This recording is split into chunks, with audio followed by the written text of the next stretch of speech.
Olá, gente, tudo bem?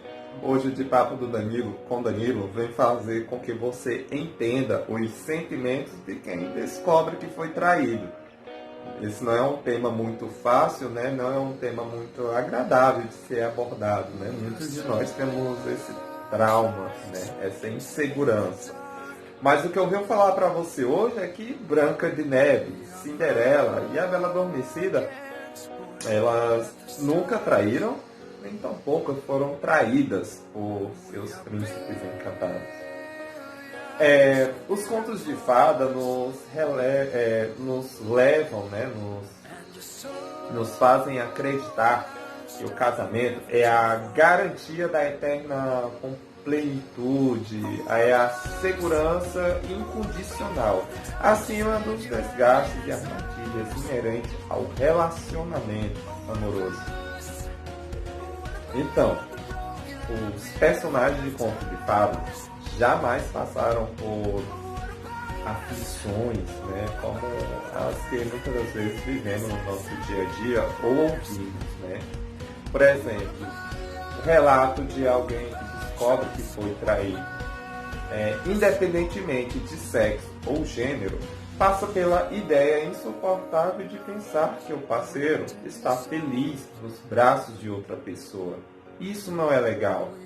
É comum sentir a boca seca, falta de raciocínio lógico, angústia inominável, né, e a dor, né, a sensação de que não pode ser verdade. Que a última das hipóteses que passa pela nossa cabeça é a traição.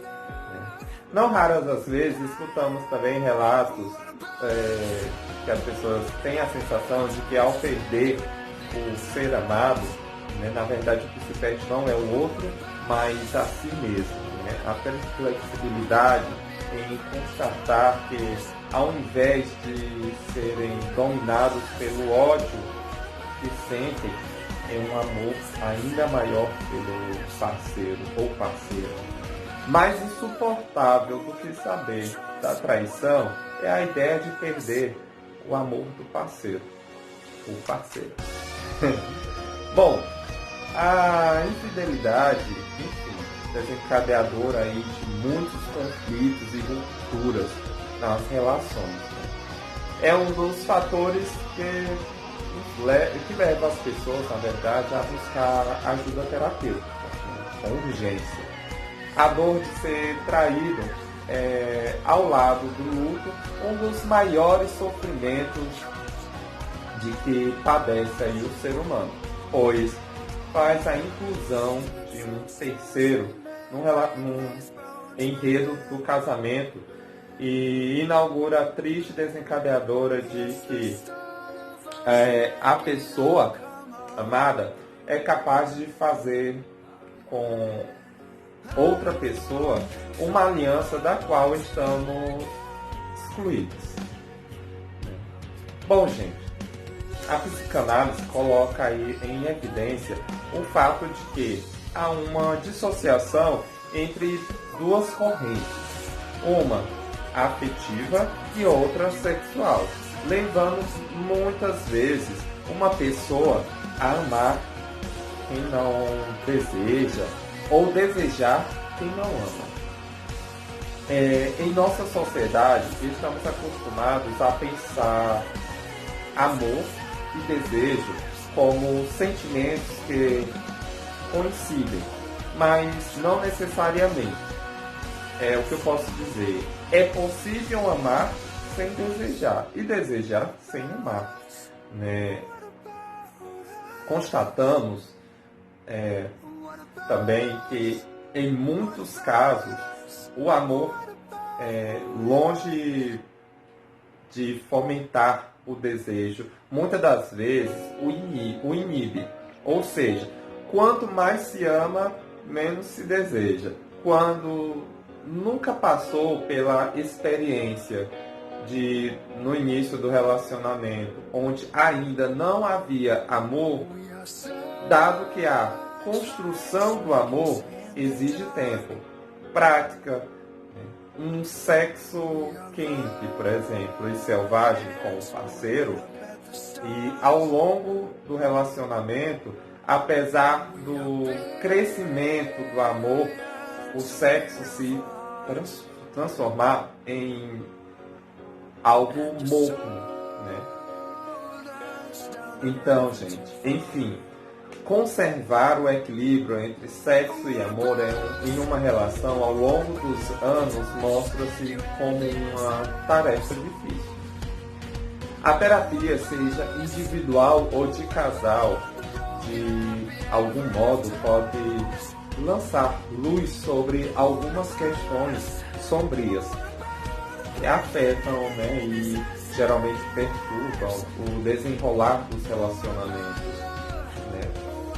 Posso dizer que há sempre uma possibilidade da pessoa se reposicionar na relação com o outro, extraindo dessas experiências uma convivência mais sadia, menos conturbada, sem perder, né, de vista também que não existe relação sem conflitos. Não há como não sofrer frente aos desequilíbrios das relações, digamos assim, né? Mas há como sofrer menos. Complicou, né? Enfim, gente, o campo de exploração é bem vasto e complexo, mas com a ajuda dos profissionais pode-se levar o casamento ou o casal a se reencontrar. Caso haja desejo de continuidade na relação, lembrando que, em alguns casos, não adianta mudar de parceiro ou parceira, né? Já que o fio desencadeador dos conflitos está com a própria pessoa, né? Exigindo ser falado e elaborado para que ele não se reproduza cegamente no interior das relações.